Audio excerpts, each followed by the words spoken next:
From sunflowers in bloom to motorbikes that zoom. This week on the Jersey Oddcast, we're talking treasure hunts, traffic accidents, and tomatoes so good they should be illegal. Gabe's got a cupcake update, Joe's got a gripe or two, and yes, there's even an AI center rising in Vineland. We've got chaos, commentary, and community covered because somebody's got to do it, and it might as well be us. Again, this is the Jersey Oddcast with Joseph F. Berenato, Gabriel J. Donio, and me, Gina Rullo. Hello, everyone. I got a gripe with your introduction. I'm There sure you you go. do. Yeah, I'm just getting one out of the way right now. Okay, you're acting I very Mr. listen. I Wilson have this to week. talk. I have to talk about cupcakes.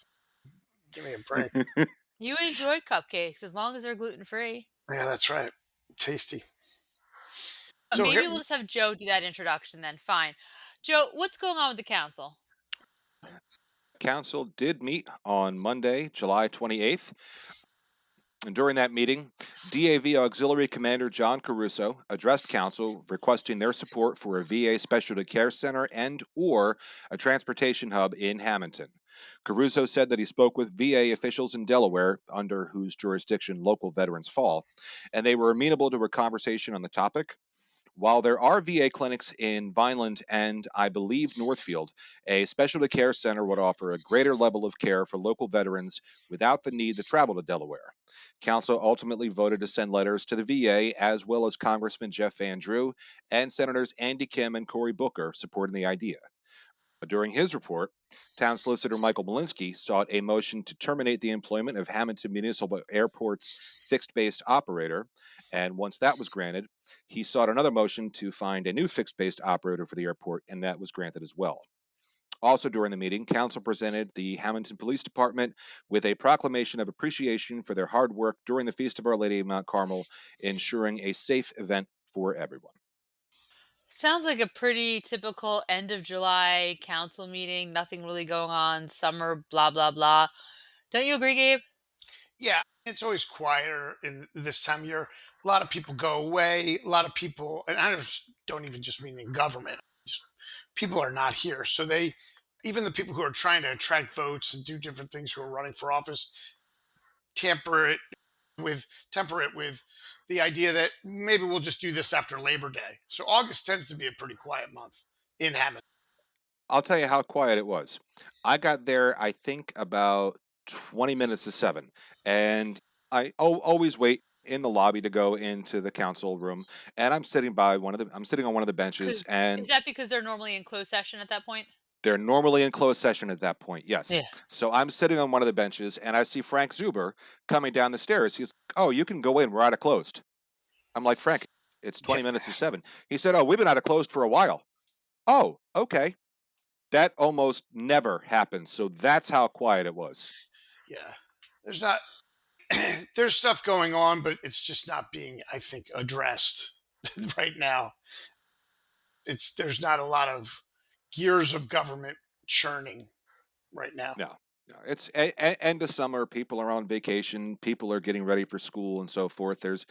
If there's something that is immediate, that gets addressed, but there's very little that's immediate this time of year. So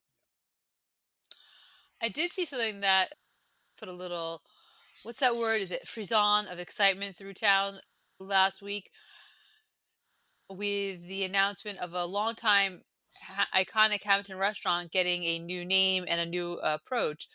Gabe, can you give us the 411 on that? The longtime restaurant was Iliano's, and I say was because it's really no more already. And it's been renamed by the new owners of Iliano's as Scarpelli.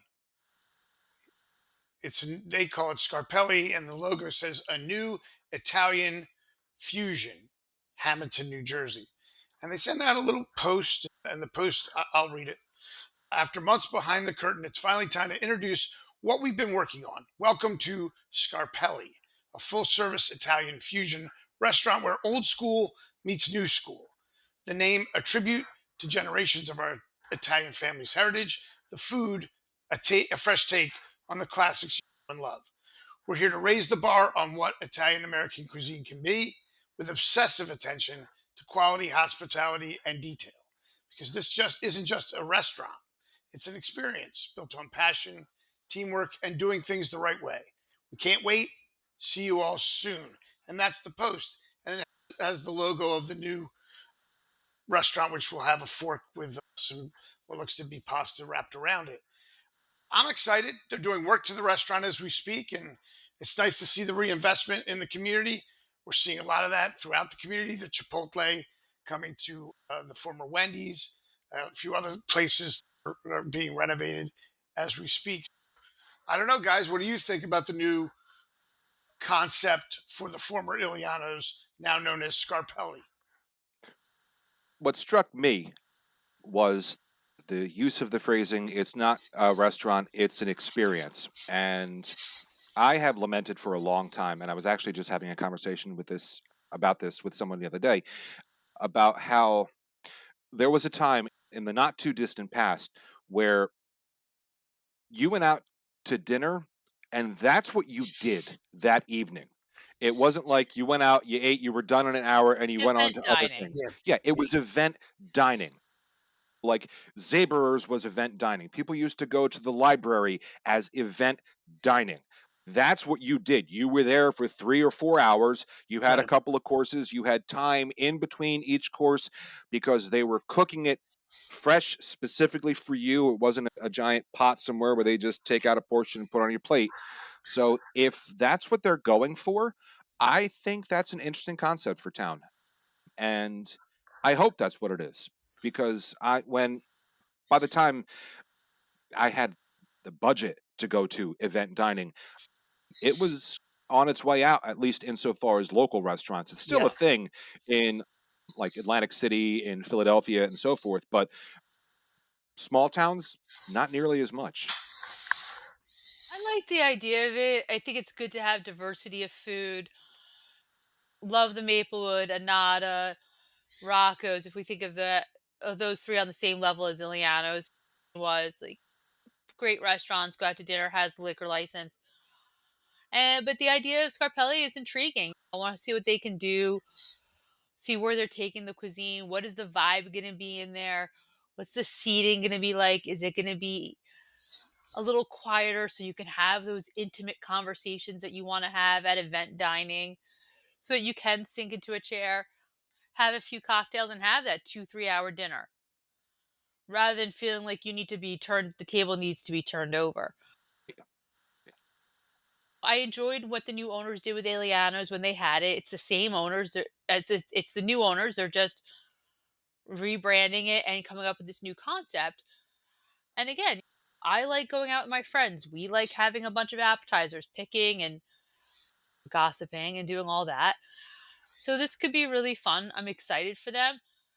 I want to explain to them about the Hammonton wave in case they don't know that we have seen over the last 28 years with restaurants when they open in Hammonton. I think, Gabe, you know what I'm going to say. Yep. The Hammonton wave comes in, and you're like, oh my God, this is the best business decision I've ever made. And then 2 weeks later, it rolls out. Mm-hmm. And then Yeah. about a month later, you get your regular rhythm. Yeah. And but you're for that when it rolls out, you're panicking. They I mean, shouldn't we get saw too that. caught up in the tide of Yeah, we people. saw that Yeah. with Subway. Like Subway, when the Subway opened over right next door to Village Plaza, Yeah. and that little like was that the collective? Was that a collective bank? Whatever that little building Oh, I, it was. for, was. I It's now. forgot that was there. That's Yeah. Yes, Costello's now, right? Yeah. No, it's yes, Costello. Costello's. Correct. Yeah. Correct. I forgot that was even And there. that happened, and the owner, I think, what was his name? Was his name Rocky? Yeah. Yes. Rocky No, but thought he was a genius. was He thought Rocky the second owner though? he It was might the have been the first owner. second. Yeah, I don't know. one of the owners there, and he was just like, and then it rolled out, and we're like, just this is what Hamilton does. Just give it time. Yeah. Now, to But be it fair, does if I'm not level out. mistaken, that was also open at the same time as the Subway in Walmart, was it not? No, Yes. then they went over there, didn't they? They the Subway at Walmart came after, I Oh, think. okay. Okay. I think, I or think or he there was eventually some took overlap. over that one. I forget all that, but yeah. But yeah, it was there was a Subway in Walmart. It's not So still yeah, there. just be mindful No, of the no. Hamilton wave. And it'll come because everyone will want to kick the tires. They want to check it out. And then some will come back and some won't. And that's just how it is. Yeah. Yeah, with any restaurant. Right. Agreed. But we wish them a lot of luck, and we'll be there when you open it and see how it goes. Sure. Seeing that a restaurant is getting a makeover, maybe it's time for one of your own for your home, and you might want to start off with a new address. Or maybe you need a new location for your business. And there's only really one place to call. And that is Crowley and Carr Real Estate, Gina. If you're looking to buy or sell your home or commercial property in South Jersey, call Phil Carr, owner of Crowley and Carr Real Estate. Crowley and Carr is the best place in town to find the best place in town. Call them at 609 561 0505 or go to Facebook or Instagram. Thanks, Gabe. So I came across this article and I was like, this is so cool. And I was immediately impressed because I knew one of the names involved, and that is a treasure hunt for South Jersey. Two brothers from Hammonton, Jeff and Paul Davila, are turning the great outdoors into one big game board. They've launched a real life treasure hunt called Vale, now underway somewhere in South Jersey. For a small entry fee, participants receive daily clues, riddles, maps, hints, and puzzles that slowly narrow down the search area. The prize, I believe, according to what I read, it's like $4,000 almost in cash, hidden in the woods. The game has caught on fast, and a lot of people have signed up so far, with many joining a growing online community to swap theories and solve clues together. This is the Davila brothers' fifth treasure hunt, but their first in South Jersey. Past hunts have taken place in parks across New Jersey, Pennsylvania, New York, and beyond. They say their goal is simple: get people outside, exploring, and reconnecting with their surroundings. And it seems to be working. The hunt is nearly ending its 22-day run. If no one finds it soon, the clues will keep shrinking the target zone until someone does. And if you want to find it, go to findvale.com, and maybe you'll be the one to uncover the cache hidden right here in South Jersey's backyard. And I just think it's so cool and innovative. It reminds me of like when geocaching was super trendy. Hmm? But again, go find it, and maybe you'll find the Jersey Devil hanging out there too. I was thinking maybe the treasure of Joe Mulliner in the process. I don't know what that What? is. Now, Joe was Joe, a. Go ahead, Joe. yeah, he was, I think he was hanged as a traitor during the Revolutionary War. He was a privateer of sorts, maybe a pirate. For those who don't know the difference, a privateer is a pirate who had the consent and backing of the crown, but they were still pirates. And according to local myth, he buried a treasure somewhere in the Pine Barrens, and there is a branch at an actual tree branch at the Historical Society of Hammonton's museum that it is believed to be the branch from which Joe Mulliner was hanged. So maybe you'll find that in the process. And if not, $4,000 in fabulous cash and prizes is fantastic as well. What was his treasure? Was it cash? Was it jewels? What was it? Doublins Jewels, or doubloons? jewels, What are that? jewels, doubloons, you name it. I'm sure that, if it was ever even anywhere, I doubt it was a pirate chest like Blackbeard, but who Well, that's knows? what I'm picturing, like a Goonies thing. Yeah, that's a good thing. When I think of scavenger hunt, I think of high school kids on the prowl taking things that they shouldn't. I think that what was the big thing in my era growing up, and I'm not even going to detail what those things are because I don't want to give anyone watching this any ideas. Let's not bring back scavenger hunts that way, guys. But when I think scavenger hunt, this is what was the much more organized and fun. I think. So go ahead. Sir. what was the name What of was that the movie from the early 1980s? It had Michael J. Fox, it had Eddie Deason, it had a bunch of people, and it was a scavenger race. They all wore different colors, and they ended up at the Pabst Blue Ribbon Factory. I have no idea. I Midnight have Madness? That is Yes, thank you. That's what I there. think of when I think of scavenger hunts. There you See, go. I think I Goonies. also, Like, since that's where my brain we've goes. careened it, Oh, you yeah. think Goonies, and then I think it's a mad world, which I'll take this to the absolute weirdest reference, but that where a group of people get together, all trying to get to under a big palm tree shaped like a W, this stolen treasure of money and dig it up and how they get there. But it's not so much a scavenger hunt as a treasure hunt. That's what I think. Mad Mad Mad World, cast of thousands in that, by the way. Look it up. I think you made me watch that. I You know what did. I mean? I'm sure I did. Yeah. am always hoping to find treasure, and I have a slightly bad habit sometimes, and that's buying lottery tickets. It's not good for you, it's not healthy, and I don't ever win. But it looks like, Gabe, somebody in Hammonton did have a successful day after picking up their bread, eggs, and milk. Sometime in the week before July 29th, someone walked into ShopRite and bought a lottery ticket worth $100,000. One of those scratch offs. It Woohoo! was Yeah. a lottery grand ticket, grand with an E. No one has tried to cash it in yet. Maybe they don't know they have it. So As if of you're this out recording. there, as of this recording, as Oh of this boy. coming out, if you're out there somewhere and you've bought recently a lottery grand ticket at ShopRite in Hammonton, you have $100,000 ticket. That's the big question. Is someone going to scratch this thing off and redeem it? I hate to think it went into the laundry or into the trash without it being scratched off. Oh, So heaven forbid. everybody check out there if we haven't already redeemed it by the time of this recording and see if you're a six-figure winner. And if you do, because of us reminding you to scratch it off, feel free to take us to dinner at a local restaurant. We'll be happy with Brothers. We can just go right to Yeah. Brothers. We'll take a Yeah, dinner. you're welcome. You're welcome. We'll go right next door, right in your shop, right where you bought the ticket. Go to Brothers. If you thought that winning ticket was yours, but it turns out your eyes were just blurry, you might need to walk a little bit further from the shop right and go to Hammonton Family Eye Care. Isn't that right, Gabe? Yeah, after you eat at Brothers Pizza and you pick up your $100,000, redeem your $100,000 ticket or whatever you do it at ShopRite, go to Hammonton Family Eye Care. See Hammonton Family Eye Care for routine and medical eye care for all ages, from glasses to contacts to eye exams and more.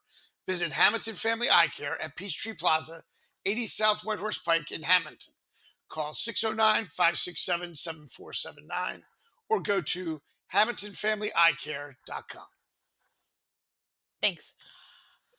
When we all worked at the paper, we had a really close working relationship with the United States Post Office. Really appreciate all the work they did, and I was excited to see that Vineland's post office got a tech upgrade. Yeah. What's the details on that, Joe? According to reports, the USPS has opened a new center in the 1500 block of Almond Road for sorting and distributing mail that they hope will provide better service for customers and improve the conditions for employees. This center will serve residents in Buena Vista Township, Buena, Franklin Township, Newfield, and Vineland, and is actually part of a recent initiative with the USPS. 111 such centers have opened nationwide in recent years, and they're anticipating hundreds more to come. Now, at the center's opening event, according to reports, they showcased several new vehicles, including zero-emission vehicles with improved visibility and more comfortable seating. And according to the USPS, these new vehicles will be more reliable due to less time needed for maintenance and an increased cargo capacity that reduces time spent picking up packages for delivery, which makes sense. More than 20,000 people in New Jersey are employed by the Post Service, according to reports, and services provided to over 3.8 million addresses across the state. Having a new center for better distribution and having better vehicles, not only for the comfort of the driver, but also with a larger capacity to better serve residents. I think this is a win for everyone. It certainly looks it. I think this is impressive. I'm excited to see it. We all make jokes about snail mail and things like that. We all still need to get the mail, and there are things Mm-hmm. that come all the time. I see our mail carrier when I get to be working from home, and then we Yep. chat, we say hi, he pets the dog. It's very nice. It's a good relationship. And I can be like, hey, did you see this package or anything coming around? And I just think that's important. So I'm glad to see that they're reinvesting in that. How about you, Gabe? What are your thoughts? my thoughts are that the Postal Service has to constantly evolve. I think when you said we were working hand in glove with them at the paper, it was one era, and there's different eras coming up. So you have to constantly evolve, constantly change, constantly do things that are new. And I think I would congratulate them on this newest step. I think it's a great step. Yeah, yeah, I'll agree with that. And along your point, Gina, about your local carrier coming and petting the dog and so forth, Lord knows, at least around Hammonton, we all had mail carriers that we knew forever. They knew us. They'd stop. They'd talk. If you had a barbecue, they'd stop for a second. Some more than others, to the consternation of the supervisors, I am told. But you know, Thinking about you, Kenny Grasso. I'm thinking about Chuck. Chuck, Chuck, I know also, you. I know wherever you you think are. about Chuck, but If Kenny was Yeah. right there with Chuck. But I Yeah. missed Oh, that. Kenny would stop and play ball with you if you were a kid outside and you Yeah, were tossing a football. yeah, He was great. And back then, if you remember, like the mail trucks, they were like those old military Jeeps yes. painted white.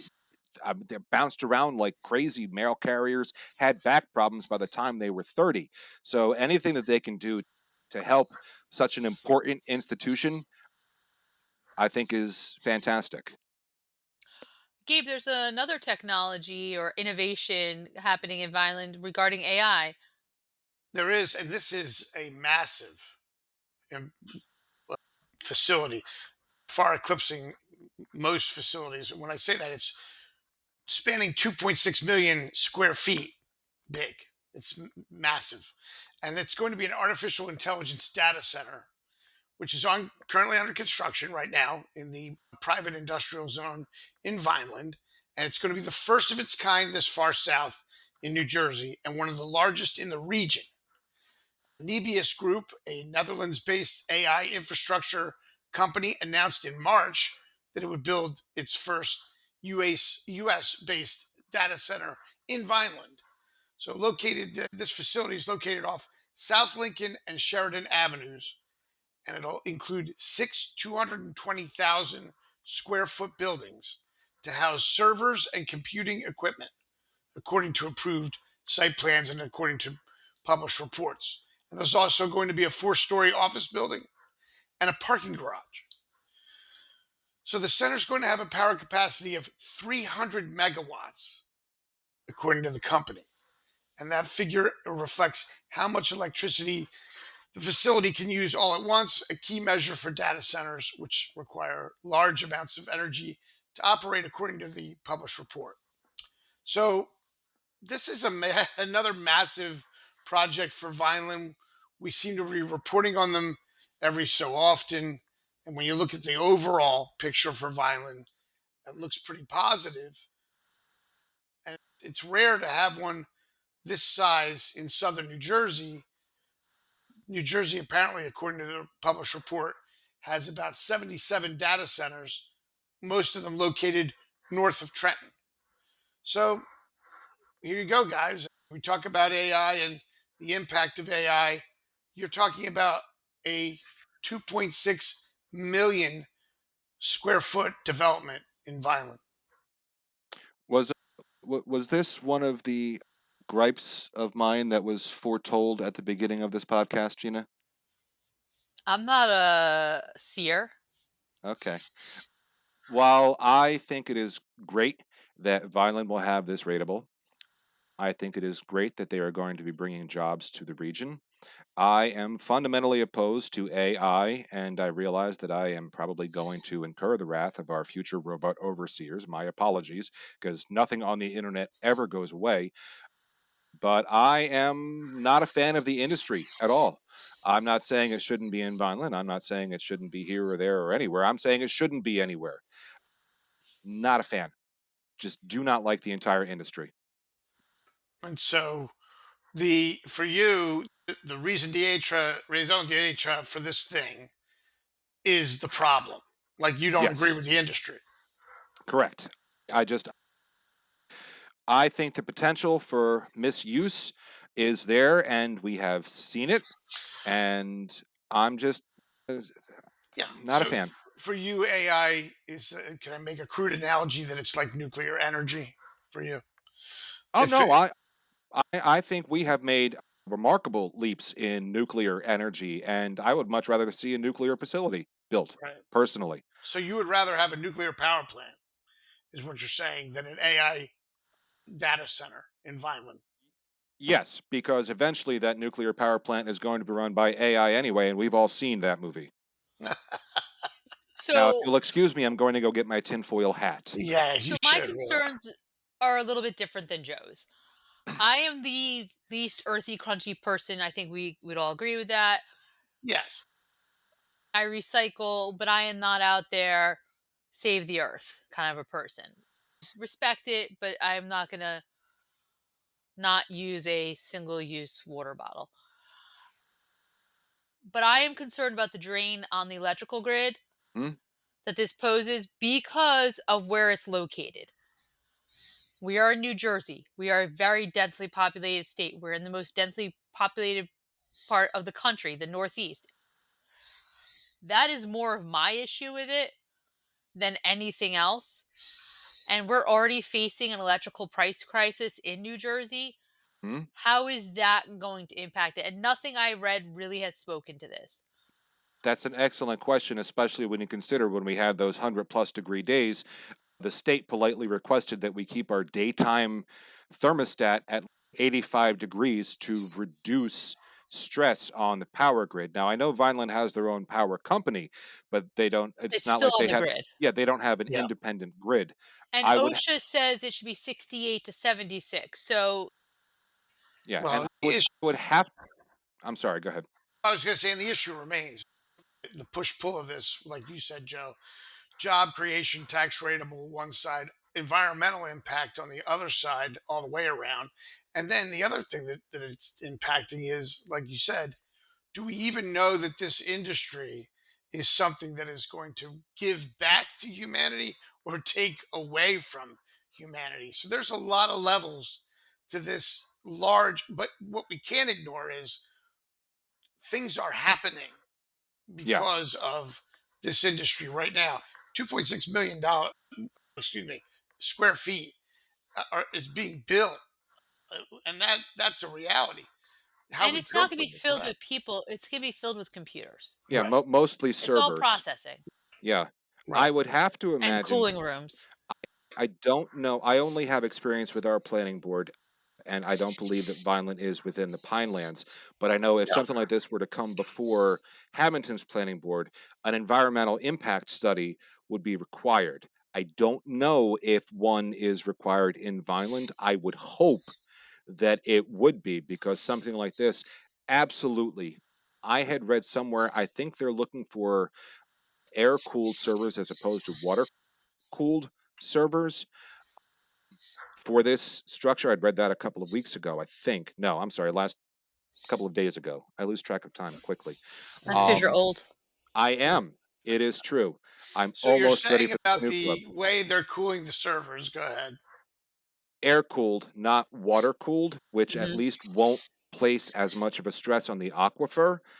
But I am also concerned about just the heat generated from it, whatever it being air cooled may put into the atmosphere. I have a lot of concerns about this. Yeah, I agree. And I can't see how we don't have that concern. You know what I mean? Yeah. It's let's face it, guys. It's definitely. I guess we could call it urban sprawl in Vineland because Mhm. Vineland is a city. It's sprawl. There's no other way to look at it. If they try and dress it up, they can't. It's definitely sprawl development, and it's the kind of development that's the opposite of what we've talked about, adaptive reuse and trying to reuse older buildings and make them into something new. Like we said with the Chipotle, at least the Chipotle is reusing the existing Yeah. Wendy's. This is 2.6 million of new construction. And look, there's Which a push across pull. 2.6 million square feet. Yeah.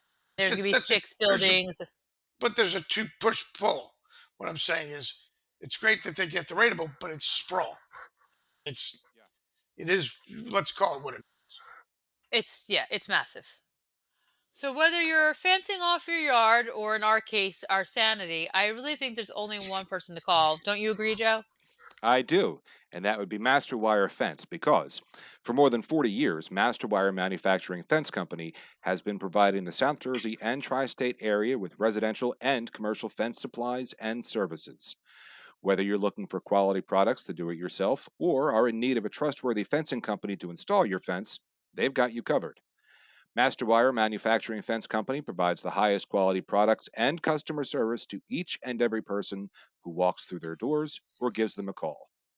Call Masterwire at 609 567 1616 or visit their website at masterwirefence.net. Thanks, Joe.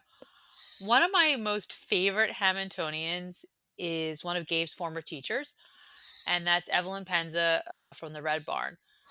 And I love how her family has embraced their agricultural history and are trying to find ways to bring people to their location in new and different ways. And they started this a few years ago, and it's back again, and it's the Red Barn Farms Sunflower and Fall Fest. And they're going to have a grand opening weekend for the Sunflower and Fall Festival, Corn Maze, and Fairgrounds. And that's going to start August 30th. And it's just opening day kind of a thing. They're going to have a big giant sunflower patch, get lost in the giant corn maze, bounce around on the giant jumbo bounce pad, which I am afraid to do. There'll be yard games and some great food. Hammonton's own Blue Rascal Distillery will be joining the fun at the 206 location, and there'll be breweries there all season long. So this is the first weekend of this fall fest, if you will, even though it is still summer, but it's going to be all about sunflowers, getting outside, having fun, and enjoying yourself on the grounds of the Red Barn. And I just love the hospitality that the Penzas have, and should be a fun time. Gabe and I did the corn maze a few years ago. We had a good time. Did not get lost. Obviously, we're still here. Yeah, Did you have Mrs. Penza too, Joe? Fun fact, I learned about Joe Mulliner in Ms. Penza's yeah. class. Ms. Penza, Gina, Ms. Ms. Sorry, Penza. my Penza. apologies, Ev. He would Yeah, correct you right Evelyn, away. I'm right away. sorry. My Yep. my Yeah, apologies. yeah. My I Yep. mean, apologies.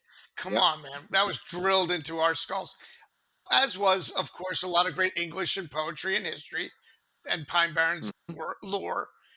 Look, I love it. I love what they're doing over there. They're diversifying and they're picking up on the traffic from obviously the soccer fields.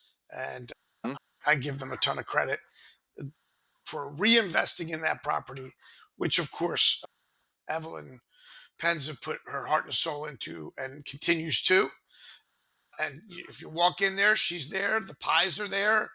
She'll cook you up a Red Barn breakfast, which I highly recommend. If you want a Red Barn, it's got all the eggs and meat and cheese in it. Delicious. But this is the next step. And I think that Gina's right. That it's there's a lot of different attractions there now. So that's great.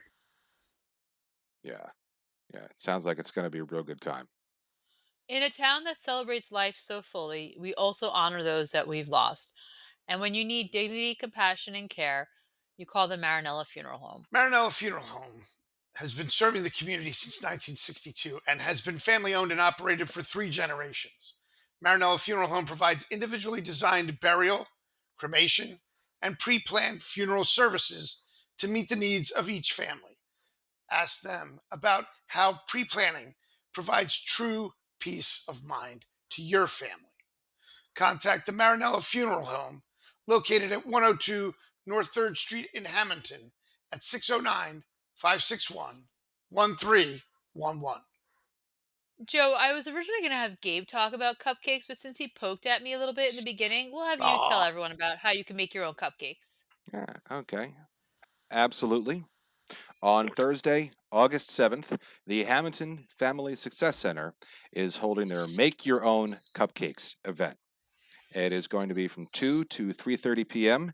at their building at 310 Bellevue Avenue, and you can call 609 567 2900 or use Eventbrite to sign in, and the Eventbrite link is available through their Facebook page.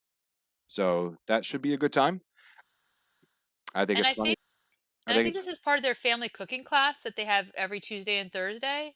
it Or does seem to be. I am glancing at their calendar, and they have like on what is today? Today is August 5th.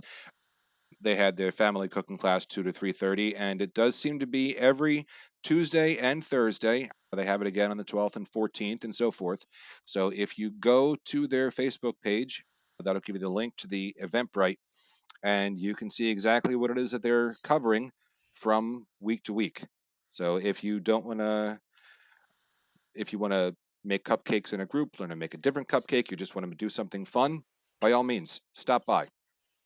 Yeah, and I I am believe a lot of their events are free, so it makes it accessible. And they also have like a pasta dinner pickup every Wednesday. So there's just a lot going on there.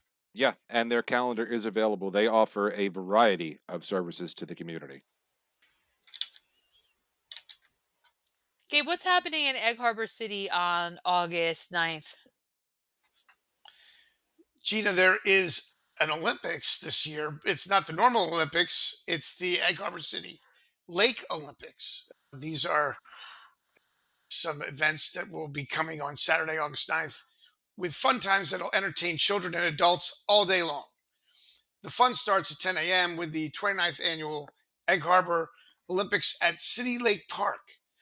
Children will play field games, including sack races, yard dashes, 100-meter swim from the dock.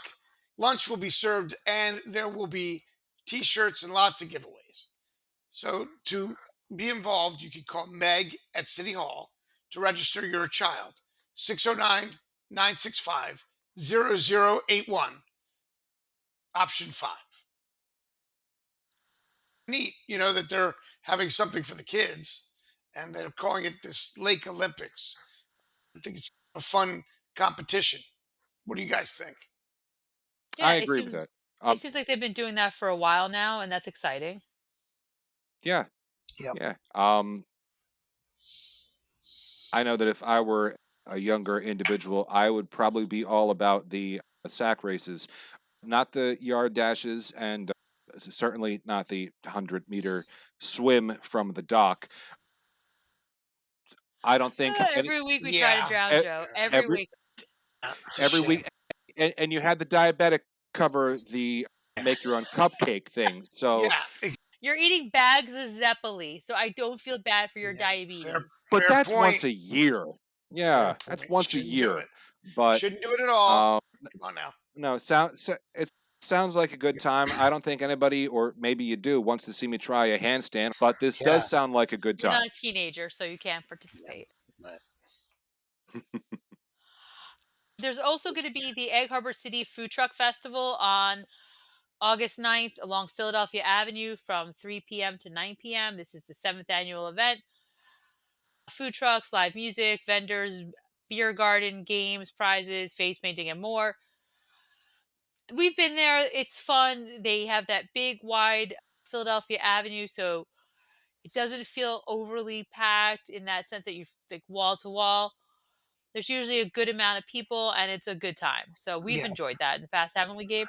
there's nothing like a good street fair, and Egg Harbor City does do it right. We've been there, and it really has that flavor of, hey, it's summertime, you're out in the streets, you're having a good time. So I recommend it to anybody who wants to have a nice night out. A nice night out. Fun fact: when I returned to the paper full time, that covering the first food truck festival in Egg Harbor was my first assignment. How about that? And that you Oh, remember it. Yeah, It's wild. I that's I wild. I've got a great memory, and it Do was you? memorable Do you? when it suits me. Yes. You got a great selective memory. Oh, 60%. What's the line from Anchorman? 60% of the time, it works all the time. yeah. That Best doesn't selective even make memory in like sense. 4 counties. Nope. That's right. If you're not up for chasing food trucks, you can just go to Bagley Annie's on 12th Street and get a great meal or the ingredients to put one together. It's so true, Gina. And remember, at Bagliani's Market, they always say, we treat our customers like family with a variety of custom cut meats, farm fresh produce, delicious cheeses, a full deli, and more. Bagliani's Market has something for everyone. They are famous for their wide variety of authentic Italian specialty products. Try their Italian bread and rolls, prepared foods, and homemade pasta. Follow their social media for weekly loyalty reward promos. Bagliani's Market is located at 417 12th Street in Hammonton. Call 609 561 0693 or visit Facebook and Instagram for more information. Thanks, Gabe. I was upset to hear that a construction worker died in a workplace accident on the Atlantic City Expressway about, I don't know, 10 days or so ago. And it happened around 7 a.m. near the exit 28 interchange. A truck driver was backing up to pick cones when they unfortunately struck a worker who was behind the vehicle, according to Sergeant Charles Marchand, a state police spokesman. That worker was Dominic Tarzatano, 31, of Egg Harbor Township, and unfortunately he passed away from his injuries, according to Marchand. According to the state police spokesperson, the truck driver was unaware that anyone was behind the vehicle. According to a couple articles I read, Tarzatano was working as a subcontractor for the South Jersey Transportation Authority during the accident, and a GoFundMe campaign is raising money for his family. And his family said that he had a bigger heart than most, always putting others before himself, always showing up, always full of light. And the accident, of course, is under investigation because somebody has passed away. The driver remained at the scene and was very cooperative, according to reports, and the parts of the highway were shut down for several hours following the incident. And this happened, I believe, on the last Friday of July. Super sad news to hear that. Yeah. Yeah. I don't know really that I could add much. It's absolutely tragic when something, particularly something like this, occurs. I Yeah. it's No, awful. I know. It's just awful. Yeah. Let's Yeah, we keep with the cheerful theme and say that homelessness is on the rise in New Jersey, according to several reports, I believe. Oh, well, yeah, definitely. Let's keep going with cheer. According to reports, the homeless population in New Jersey has reached its highest level in more than a decade, and this is according to the latest state point-in-time count. The survey, conducted in January by Monarch Housing Associates, identified 13,748 individuals experiencing homelessness in a single night, and this marks an 8% increase from the previous year. That total includes 11,700 people in shelters or temporary housing and nearly 2,000 living unsheltered, which represents a 15% rise in the latter group. All 21 counties in New Jersey participated in the annual count, which is used to guide local policy and allocate resources. And according to reports, the data, which was compiled as part of NJ Counts, an annual statewide effort mandated by the U.S. Department of Housing and Urban Development, highlights a stark racial imbalance. Despite making up just 12% of the state's population, black residents account for nearly half of the homeless population. Advocates, according to reports, point to federal policy shifts, reduced funding for social programs, and rising housing costs as key factors behind the increase. According to reports, cuts to New Jersey's Affordable Housing Trust Fund and the elimination of funding for a long-running South Jersey housing program have worsened the situation. Thaisa Kelly, the CEO for Monarch Housing, said that the crisis is driven by a chronic shortage of affordable units and a shrinking safety net. New Jersey is short more than 205,000 affordable rentals for its lowest income residents, according to the most recent national housing data. That is just something. I don't even know where to go with that, to be very honest. No, people have been saying for a while that this state is expensive to live in. You could just go online and search for the price of rental units or housing units, anything for rent, and see that the prices have increased dramatically. And now this data not only supports that, but also shows what the consequences are, unfortunately, as a result of that. and we all want to see people housed. I think that's important. But I have to weigh in a little bit, like you did with AI, and say there is a thrust, and there has been since COA, with people who benefit financially from building this housing, affordable housing. Mhm. And we must not forget that there are people who will take advantage of a situation in order to make money. And Yes. that doesn't mean the situation doesn't exist. I'm not saying it doesn't, but I'm saying, just like with AI, we need to be really cautious about, okay, who's building the housing, who's getting the contracts, how's it going through, where's it being built, is there a anything, who's, what communities are targeted for this housing, what communities are not, and not building any affordable housing. It's a complex issue. I just want to make that point. No, I agree.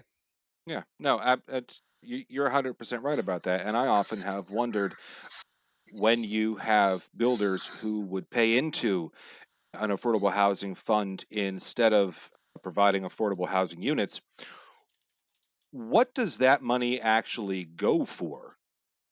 Yeah. Where does it go? Yeah. Great question. Follow the money. Yeah. Unfortunately, it looks like that people aren't the only creatures that are seeking housing. There's a need in our local animal shelters. They're feeling the pinch. They're a little overcrowded right now.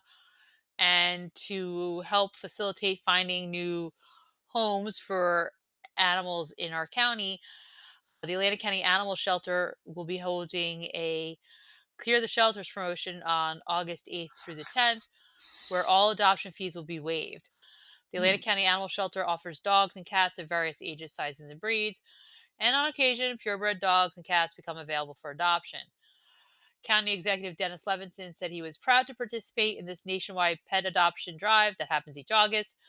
And he said that Atlantic County's been doing this for about 11 years with genuine success. So stop by, find your new pet, and help us clean out the shelter, Levinson said. Regular adoption fees at the shelter range from $85 for cats and kittens to $110 for dogs and puppies, and include mandatory sterilization, age appropriate vaccinations, diagnostic testing, microchip, and free veterinary consultation. Canines adopted from the shelter are also provided free obedience classes. And the shelter is located in Pleasantville on 240 Old Turnpike Road and is open to the public 1 to 4 p.m. each day, and appointments are not necessary. I think it's wonderful that they do that. It helps mitigate some of the cost of acquiring a pet, and a pet is very good for your health if you can afford and have the ability to care for one. And I am a huge fan of finding an animal and rescuing it from the shelter. Always have been. I think, except for cats, because they tend to just wander in, but just about That's the in, cat distribution system. Yeah, yeah, that's that's exactly what that is. But any dog I've ever had has been from a rescue or from a shelter. And I can't think of a single one that wasn't just the most lovable, squeezable thing on earth. If the fees are waived, vaccinations are provided, and obedience training for dogs, good Lord, that's fantastic. Go get a doggo. it's Go yeah, now. it's an hearted kind of person who goes and adopts an animal from a shelter. I think I know people who do have adopted several animals from shelters and have basically said, I'm going to open my doors to these animals and give them a chance to survive, because that's what it is. We talk around it, but what we're talking about is life or death. So these animals will be in better hands if they're adopted and they're given a life with a loving family. So I agree with Joe. Go out there and adopt a pet. Why not? It's a great point. If you need to insure your home or your business or your life, there really is just one organization to call, and I believe if that's diversified insurance. That is diversified insurance. You should see diversified insurance for all your commercial and personal insurance needs. They are a value added firm. They provide unsurpassed service, consult with you to determine your needs, and offer you a choice of insurance plans and programs. They are a value hunter who can find the best combination of coverage, service, and price. Contact them today at 609 567 7771 or visit their website at diversifiedinsuranceofnj.com. So, as you both know, I love a Dunkin' Donuts iced tea. And I was driving back from our local Dunkin', taking the back roads back to our house. And I was going the speed limit, probably a mile or two under, because there's like tons of kids out. It's summer. I'm near the swim club, whatever. And I noticed that there was this e bike, and he was going faster than me on those roads over there. And I'm like, dude, slow down. There's kids. And he didn't have a helmet on. I'm pretty sure it was a dude. He didn't have a helmet on. And I'm like, this just feels very unsafe because he wasn't a motorcycle. So he wasn't behind me. He was passing me, but going faster than me. And it was a little off putting, to be very honest, to see that happening. And I think there is a rising concern about e bikes. And Gabe, you can fill us in a little bit on that, correct? I will. And there was a passionate letter or press release written by William E. Reynolds, who's the Atlanta County prosecutor. And I'll quote some excerpts from it. I'm not going to quote the whole thing, but it is Thank you. a passionate letter. And I think from the heart. So he opens with last week, Atlanta County suffered a heartbreaking loss. A 14-year-old boy from Egg Harbor Township died following a crash while riding a motorized bicycle in Summers Point. He was involved in a collision with a car while crossing a roadway, a tragic outcome on what should have been just another summer evening. The Atlanta County Prosecutor's Office is responsible for investigating all fatal motor vehicle crashes in our county. Every one of these tragedies carries with it a devastating ripple effect for the victim's family, for the driver involved, the first responders, and for our entire community. But this case in particular should give every parent, policymaker, and community member pause. A child has died, and we must ask ourselves, could this have been prevented? And he goes on to say, while a teenager may have the fine motor skills to ride an e bike, they simply do not have the cognitive tools to consistently make safe decisions under pressure, citing the fact that the prefrontal cortex of the brain doesn't fully mature until a person's mid 20s, according to his release. And he says that's not an opinion, that's neuroscience. And in the real world, it has consequences. Teens are naturally impulsive. They tend to overestimate their ability and underestimate risk. They may choose to not wear a helmet to look cool. They might not see a blind curve, misjudge an oncoming car's speed, or understand the rules of the road. Combine that with a vehicle capable of 20 or even 30 miles per hour, and you have a recipe for disaster, Reynolds wrote. So he says, we need a better policy, need better policy. Manufacturers and retailers must do their part to educate consumers, not just sell a product. But ultimately, this is about protecting our children. The boy who died last week should be getting ready for high school, not being mourned by his family and friends. We owe it to him and to every other child in our county to take this seriously. As prosecutor, my job is to respond after tragedy strikes, but prevention belongs to all of us. We must act now to reduce these risks before another family experiences the pain of a life cut short. May this loss not be in vain. Let it be the call to action we all need. Signed, William E. Reynolds, Atlantic County Prosecutor. Guys, I don't know if it gets any stronger than that. He's making it very clear that he thinks e-bikes coupled with teenagers are a major problem and a threat to the lives of the people who are riding the bikes and anyone else who might be involved in an accident with them. I will agree that policy needs to be written on it. I don't necessarily know that I can support his argument while based in fact, and I have used it before, that the prefrontal cortex isn't done developing until your mid 20s. About 25 is the standard. But if you're going to use that as an argument, then you have to apply it across the board because it's the same thing. Teenagers shouldn't drive convertibles. Teenagers shouldn't do this because they don't have the judgment for it. I don't know that I can support that as a valid argument in this case. That being said, do I think policy needs to be written? Yes. Do I think that you need a special license to ride a motorcycle, if I'm not mistaken? I don't know why e-bikes capable of such speeds would be any different. So I agree I, that there needs to be something, but that you start using the prefrontal cortex, then you take teenagers out of driving, out of voting, out of serving in the military. That's a slippery slope there. it could be. I will say to you what the focus should be on is what I saw recently in an urban area that I was in.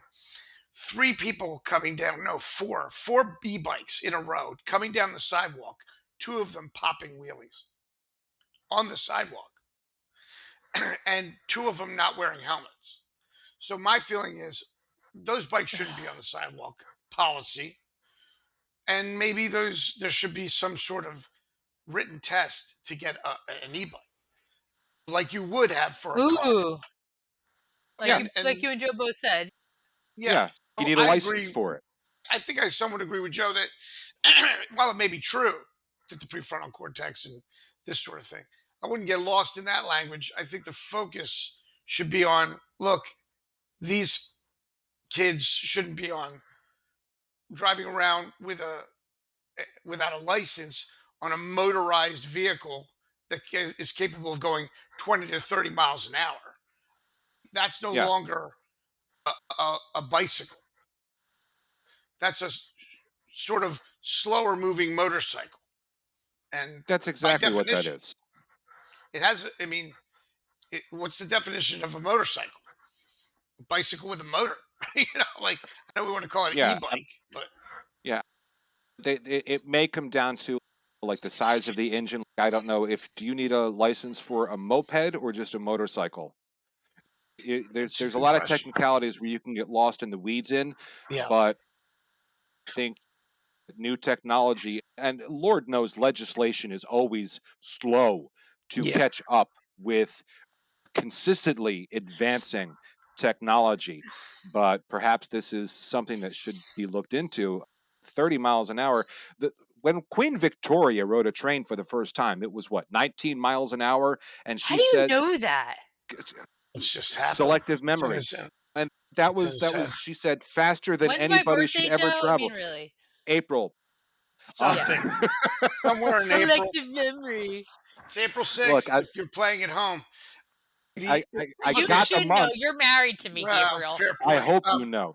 Look, But 30 miles an hour, yeah, you that should be that's faster than a school zone. That should require legislation. I think we need And New Jersey legislation. loves legislation, so let's Yeah, go for it. we need to put it all together. When your You know what? e-bike, I think there's only one man for this job.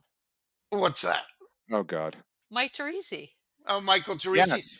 By the time Teresi's done, it'll be legislation about affordable housing with e-bike racks outside. Then the e-bikes will have AI on them.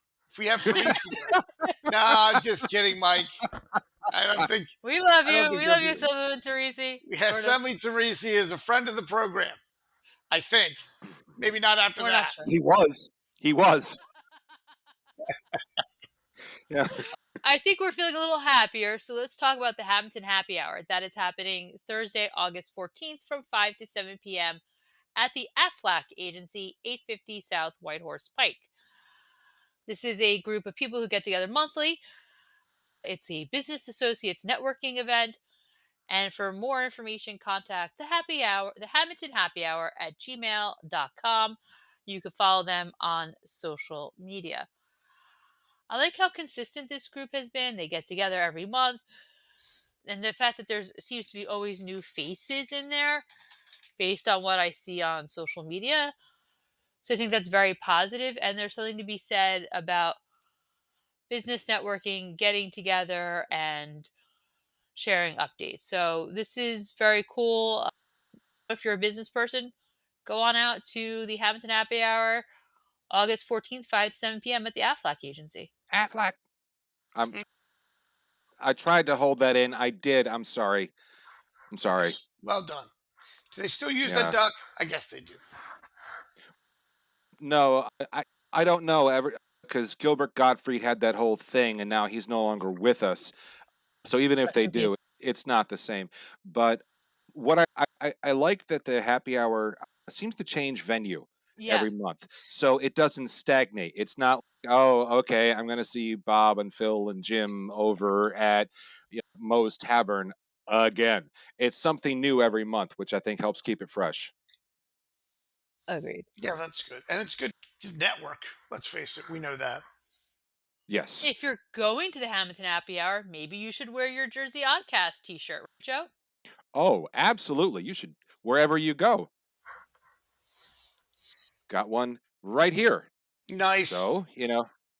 And if you're deciding to bring your own beverage to stay on the dry side, you can bring one of our mugs here. It certainly can't hurt because if you want mugs, we got them. Tumblers, magnets, hats, t-shirts, we got them. And you can find all of it at jersey-oddcast.printify.me.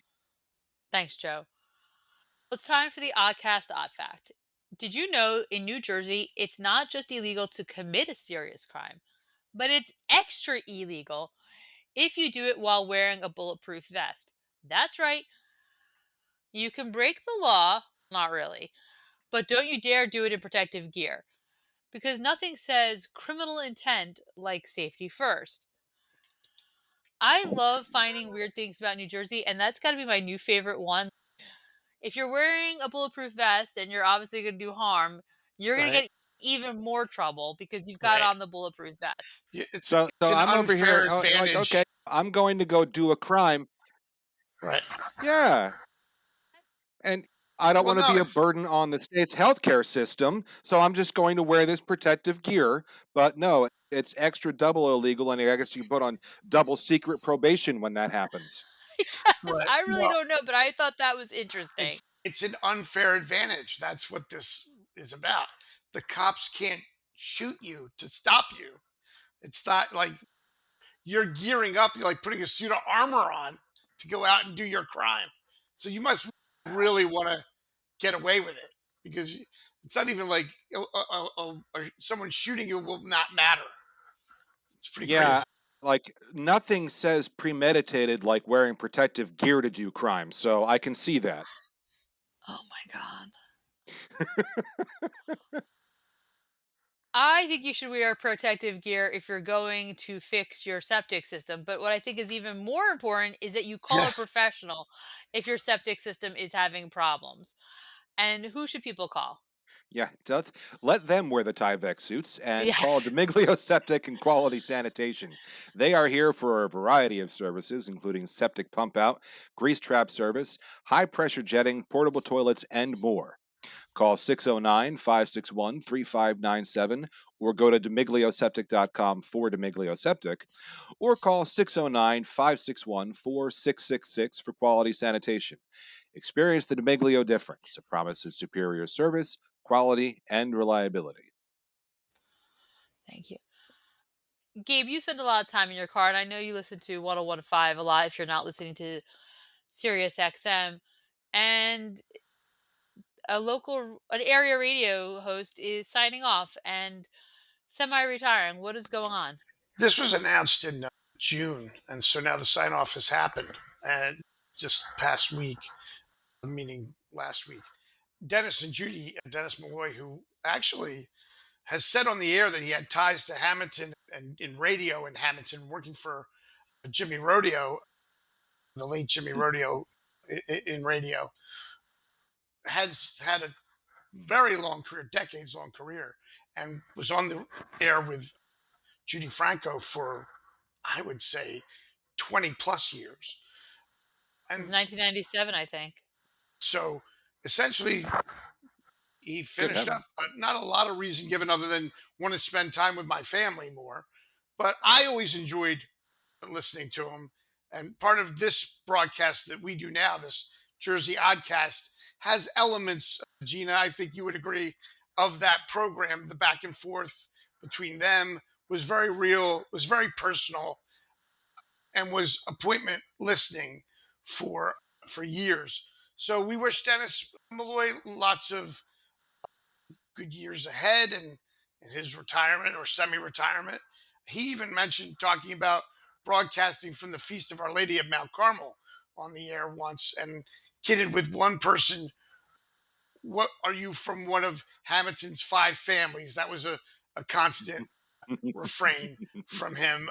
And he certainly knew our community of Hammonton, but he was known throughout the state for his candor, for his humor, and for being a very passionate broadcaster for a very long time. Anyone who listened to that show, I think, could hear that in his voice. Yeah, and we got the pleasure of meeting him, I believe, when they came, Dennis and Judy came to the Silver Coin Diner once. Gabe? That's Oh, I correct. forgot about that. That's correct. They did Yeah. a remote from the Silver Coin Diner, and that was very popular. A lot of people came in and out from Hammonton. A lot of Hammonton personages were in the building for that. And what did you like about the show, Gina? You used to listen quite a bit. I like the back and forth. I feel like they had a really good rapport, a very like fraternal relationship, sibling-ish, if you will, like the way they teased each other. I think a long time relationship like that, they had a lot of inside jokes and they knew how to push each other's buttons. So I think that was really great to see, and it just really showed who they were as people, and they had a great love for the Garden State. I know that Judy Franco is going to continue. I think Eric Johnson is now going to be her co-host. That began August 4th. So I wish her a lot of luck with that, but we're going to miss Dennis Malloy because he was fun and he was a little more calm when Judy could be a little Judy-ish. So, were you a fan, Joe? I wasn't, not to say, I don't want to say that I wasn't a fan. I wasn't really a regular listener, but Okay. I don't think you can have lived in South Jersey or New Jersey at all for the last, you said he started in 97, so Yeah. 28 years, much like us, without at least listening to Dennis and Judy once. Especially you go on drives, you get further up you even go on the turnpike, 101.5 comes in loud and proud up there. So you listen to it as you go, and they were good. They were fun. Yep. Yep. Definitely a good team. I have not been, but what is happening at Sign in August? If you haven't been, this is a good time to go. Atsion Mansion will open each Friday evening in August for guided tours. Led by one of Wharton State Forest's historic interpreters, visitors are invited to experience the 1826 home as it stood nearly 2 centuries ago. Guests are encouraged to bring their own flashlights, and comfortable shoes for walking up and down narrow staircases are recommended. Tours are anywhere from 75 to 90 minutes, and they begin outside the mansion at 6:30 sharp. Tickets can be purchased over the phone or at the AtSign office, and they're only $5 a person. For more information, you can call them at 609 268 0444. And the mansion and the office are at 744 US 206 in Chemung. So, experiencing like it was nearly 2 centuries ago, no electricity, no nothing. Bring a flashlight and be careful. Gabe, have you been to the at Sign Mansion? I have been outside it. I've never been in it. I've been to inside Batstow, the mansion there, but Yeah. I've never been I inside the outside mansion. if Driven I by it have a to million bring if I have to bring my own flashlight, Gina's not going. times. I'm not going to my own horror movie. No, thank you. That's it. Oh, you've seen that movie. Yeah. Yeah. Yeah. I mean, Goes the girl, she's dead. No, thank you. yeah. Creepy Well, old mansion. I don't want to say it's eh, creepy, but it's oh, dark. I will. And they do tend to capitalize on that around October. At Sign Mansion is one of the places that has been listed for potential supernatural activity after dark. So, Feels like a Scooby Doo episode where we're going to have to take the mask off the kindly old tour guide, and it turns out he's the bad guy. No, no. What else is happening in the area, Gabe? Gina, we're going to do the Rocco's Townhouse Community Calendar, but I want to mention that before I do that. The Rocco's Townhouse prides themselves on being a spot where everyone can meet and eat. Delicious appetizers, entrees, burgers, and more, along with a full bar and plenty of craft beers on tap. Remember, everyone meets at the Townhouse, 21 North 3rd Street in Hammonton. Call them at 609 561 9384 or visit roccostownhouse.com. And without a further ado, the Rocco's Townhouse Community Calendar. Come to Rocco's Townhouse before heading to enjoy a magical night under the stars at Cedar Run Wildlife Refuge as they gather to witness the Perseids meteor shower. Known for its bright, fast meteors and high hourly rate, the Perseids offer a dazzling display that's not to be missed. The event is happening on Tuesday, August 12th at 8 p.m. Also of note, Sips and Psychics Outdoor Market at Whitehorse Winery on Sunday, August 17th. Enjoy some fine wine while you get a psychic reading, energy healing, or shop the vendors. Are you brave enough? Watch the classic thriller Jaws while floating in the Mullica River, if you dare, or stay safely on land with a drink in hand. All happening at the Sweetwater River Deck on August 14th. Showtime is at 8 p.m. Come on out to the first Veterans Appreciation Barbecue at Hammonton Lake Park on Sunday, August 16th from 11 a.m. to 5 p.m. This event is sponsored by the Scaltrino Castone chapter of the DAV, Chapter 66. More information about these events can be found online. I just want to say something that if you combine the Sweetwater Jaws showing and the Atsion Mansion walking tour with your own flashlight, if you're an amateur filmmaker, this would be a great opportunity. Like you go through the house tour, you think this is where she's gonna get it or he's gonna get it. Oh no, they survive. Only to go to watch a movie on the river and you get eaten by a shark. What, a Like that river would be a shark? perfect, I don't know. Whatever. I just feel like that would be the perfect horror movie because It's pretty you think good. she survives. Nope. She's at distantly innocuous watching a movie and a river. Nothing's gonna happen. So just giving a plot idea, send me my royalties. I like it. yeah, What do you yeah, think? it's got a nice misdirect to it. Yeah. Yeah. Yeah. But the way I, it should work is that the bulk of the movie should be her in the mansion, like Yeah. 90%. And then she Yes. gets out, and then there's this sort of happy ending happening, and bam, she gets killed by the shark. I Exactly. love So M. Night Shyamalan, if you're watching, that's my idea for you. it. That's a multi-million dollar winner right there. oh Someday yeah. if we see Yeah. that, you and I are gonna be like, what? He stole Gina's I'll idea. yesterday, or I should say Monday, August 4th, the New Jersey Department of Agriculture began highlighting the Jersey Fresh tomato season as part of National Farmers Market Week. And they were making special visits to the shore towns like Wildwood, Atlantic City, and Seaside Heights, where the New Jersey Department of Agriculture marketing staff were on hand to distribute free Jersey Fresh grape tomatoes to beach growers. And according to NJDA Secretary Ed Wengren, New Jersey's reputation for its great tasting tomatoes is well earned and they have a flavor that is unmatched. And I love tomatoes. My neighbor growing up used to grow cherry tomatoes in her yard, and every summer she would head to the shore for 2 weeks. And I was in charge of her garden while she was gone. And just let me say, when she got back, there were no cherry tomatoes that were ripe because Gina was eating them all week for those 2 weeks while I was maintaining her garden.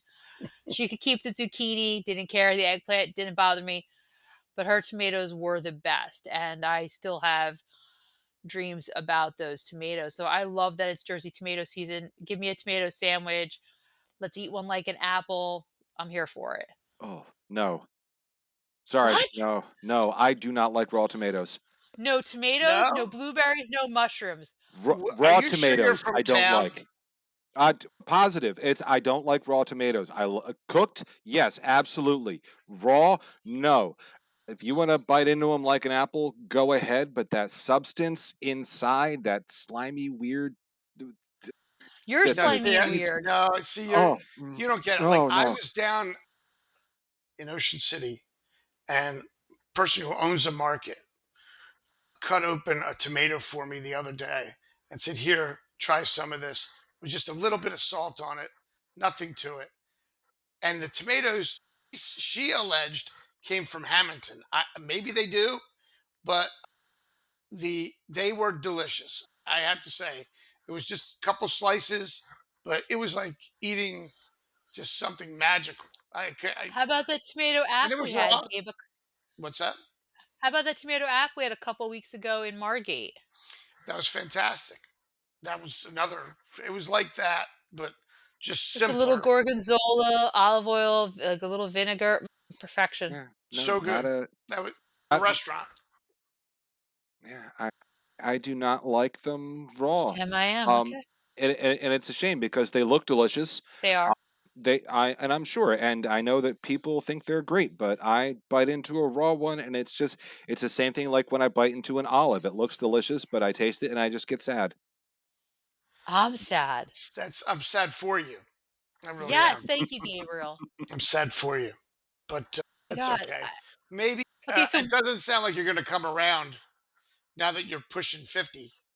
So I don't think No, I don't think there's going to but be like again, a pushing 80. epiphany. no, but again, cooked, love them, absolutely. It's just raw. Not a What if fan. somebody said to you, I guess this would be undercooked, like a grilled cheese sandwich with tomato on it? Would you eat that? No, because that's slightly warmed and mildly Still inconvenienced. That's not cooked. cooked. Oh my god. You know what? Never mind. Well, I was gonna say we're so lucky to live in South Jersey where there's so many great farm stands. You can buy direct from the growers, whether that's like a glossy fruit farms, or you can go to places like Fiorentino's or Pasteur, where like Pasteur they grow a lot there too, and Red Barn and or Bagliani's and get fresh Jersey produce. There's just so many good choices. How are you living? Because it's not like those are the only choices. You're talking about blueberries, you're talking about tomatoes and mushrooms.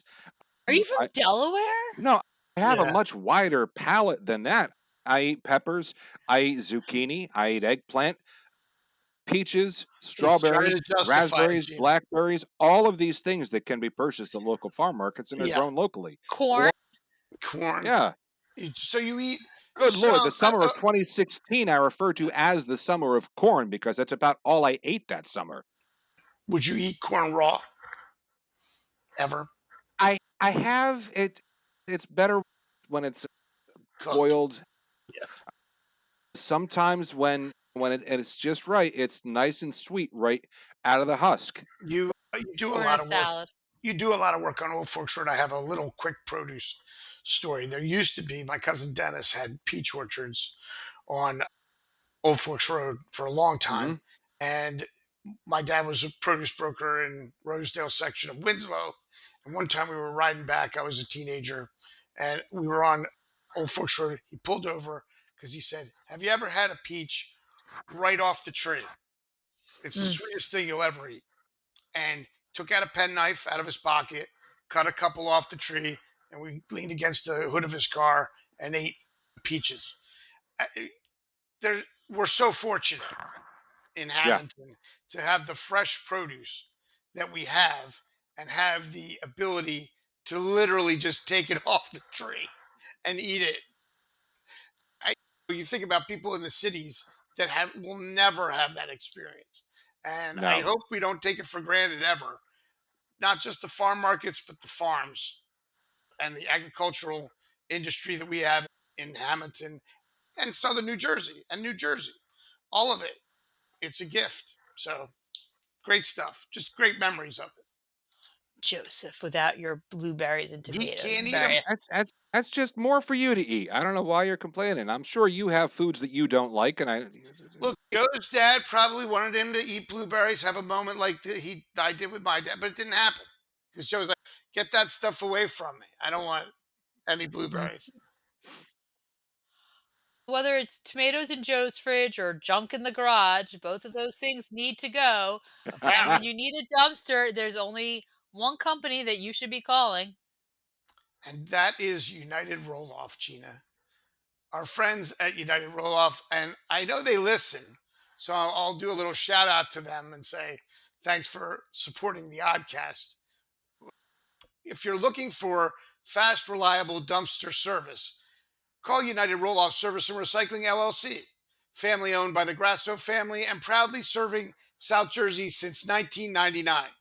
3 generations strong, United Roll Off is your local solution for household cleanouts, construction debris, concrete, and yard waste, with 11, 20, and 30-yard dumpsters ready when you need them. Serving Hammonton and all of Atlantic, Burlington, Camden, Cumberland, and Gloucester counties, they've got the size, service, and local touch you can trust. Visit them at 735 Wiltsey's Mill Road, Hammonton, or call 609 561 8287 to get started today. United Roll Off, local, loyal, and ready to haul. Thank you, Gabe. The Feast of the Assumption will be held on Friday, August 15th. The novena begins Wednesday, August 6th and runs through August 14th. A vigil mass will be held on August 14th at 7 p.m., and I believe that will be in Spanish. The feast day mass on Friday, August 15th at St. Joseph Church. There'll be an 8 a.m. mass in English, 6:30 p.m. rosary, and a 7 p.m. mass with evening prayer. And this is all sponsored by the Our Lady of Assumption Society, with refreshments to follow in the Knights of Columbus Hall after the mass at 7 p.m.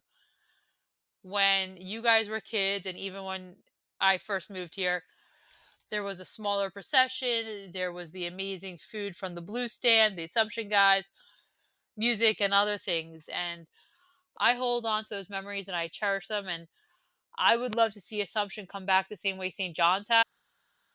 Would you guys want to see that again? Oh yeah, 100%. I love that the procession routes aren't as large as Our Lady of Mount Carmel, but I love that we're having so many more processions than we used to, that it has been coming back. And I would 100% love to see that. And I'm still hoping that St. John brings back the fireworks. So I'm all about revisiting and revitalizing these traditions. I agree with Joe. I'd love to see it come back. Gina, you and I were there when the Saints came out of the church that one year, and there was nobody who came to push them. It almost seemed like some kind of surreal moment where they almost didn't have the procession at all because they cobbled it together. But that was then the next year they did not have a procession, and every year since they haven't had one. But you bring up the blues stand, brings up one of the most vivid memories in my mind of Assumption. Gina and I got done work, and we walked down Horton Street and walked into Italy. It seemed like because the blues stand had been moved, as it always was, into the parking lot of St. Joe's next to, I think the parish hall might have still been up at that Okay. time. And they had strung white lights over the area next to it and where the picnic tables were. And a woman was singing Italian songs. And the people who were there were older. They were older. There's no doubt about it. It wasn't for the young people, but it was like Italian Italian. It wasn't like Italian American. Do you remember that night, Gina, that Sound, we went over? Sounds like the Piazza Navona around Christmas in It Rome. it did. It was like, and I remember again the same way I thought about eating fresh produce. Pinch me. Is this even a thing that's still happening? And then of course it disappeared. So it was like then to miss, I guess, cross reference here. It was like Brigadoon. It happened, and you almost thought to yourself, "Did that really happen?" Do you remember that night that we went there on August 15th. It was very special, and you're like, I feel like I'm somewhere else right now. And is it like, did the world shift or time shift? Yeah, it had And that quality. it was lovely. It was an absolutely magical night. So if we could bring back even a piece of that somehow, and it's a simple thing when you think about it. The stands now are there permanently, so you don't even have to erect or move. The blue stand's gone, like the red stand's gone, and etc. But the stand that's there is now there, and just maybe try and bring back some picnic tables and string some lights and make some magic happen again. We'll see. Yeah. I will say this, last week's weather was absolutely wild. That storm we had on the Thursday, what was that, the 31st? Hmm? Driving home from Philly, not fun, no bueno, did not enjoy, 0 out of 10. What is the weather going to be like for the end of this week, Joe? Since you asked, it sounds like it's time for the Oddcast forecast according to the app on my smartphone and sponsored by Ben Castone Landscaping. Call Ben Castone for all your landscaping needs at 609 561 3452. They're here to keep your yard looking great no matter what the season. And this year, Ben Castone is celebrating its 25th anniversary. Ben thanks his customers, family, and friends for all their support and is looking forward to many more years to come. And the remainder of this week is going to continue to be glorious, as you'll recall, after that storm, which the Hammonton bubble held. And we got maybe an inch, give or take, while surrounding municipalities saw upwards of 3, 4, 5, 6 inches. It got nice and cool on Friday. It has remained cool, and it's going to stay nice for August, at least the next several days. Wednesday, we're looking at a high of 81 and a low of 66, Oof. partly cloudy to mostly cloudy throughout the day. Thursday, we're looking at a high of 79 and a low of 63, partly to mostly cloudy. And it's going to be partly to mostly cloudy again on Friday with a high of 81 and a low of 64. These are September temperatures, and I am here for them. Thrilled. I'm excited too. You guys, I think we Yeah. should do an odd poll about the treasure hunt. So I want you to imagine you're organizing your own South Jersey treasure hunt. Where are you hiding the treasure? Deep in the woods behind the Atsion mansion? Oh, okay. Inside a giant tomato Yeah. display at Bagley Annie's? Buried beneath a picnic table, maybe at Weymouth Furnace? Or maybe tucked into a vintage VHS case at the Hammonton Goodwill? Mm, So, I don't where would know. you guys hide it? Pick I'm one of not telling those. you. No, Yeah, pick why one would of we? those. Just pick one of If we those tell you, they're four. going to find it. All right, I'll go with the Goodwill. Although you didn't, you left out two cross pines instead of palm trees, like it's a Mad My World that's shaped into a W. But Because that would that's have a been movie where I I put didn't it. enjoy as much as you did. I, I grew up with it, but you, I would go with Goodwill. Okay, Joe? I'd go with the tomato display. No one would ever expect me to hide Fair anything point. there. Fair point. I would say deep in the woods behind Outside Mansion, but again, I don't want to die in a horror movie. So I'm going to go Weymouth Furnace. Okay. Weymouth Furnace is another scary place at night. It's I not would think. scary. You don't know It's that. not scary. Bring your own I, flashlight. oh my God. Joe, if people need to find us besides where they're listening to us now, where can they listen to us or find out more information about the Oddcast? Well, it certainly sounds like they're not going to find us at the Weymouth Furnace at night. Yeah. But for more information or for sponsorship opportunities, email us at jerseyoddcast@gmail.com. Call us at 609 444 6178. Listen to us on YouTube or your favorite podcast service. Find us on Facebook or Instagram, or visit our website, jerseyoddcast.com.